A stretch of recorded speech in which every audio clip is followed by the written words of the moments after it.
Hello mga master, ito yung tahi natin na teacher's uniform mga master. Ito yung barong at ito yung pang Huwebes at saka Martes na schedule. Yan siya.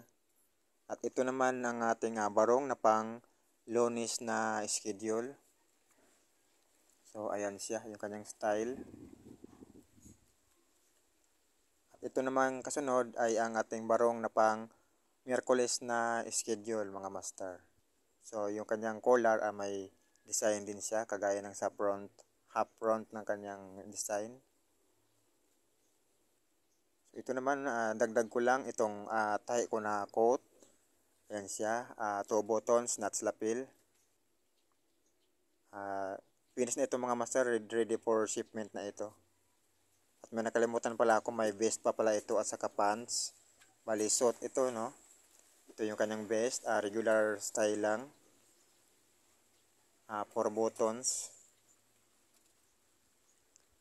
At pagkatapos itong malagyan natin sa manikin yung vest, sunod naman natin yung coat naman para makita natin yung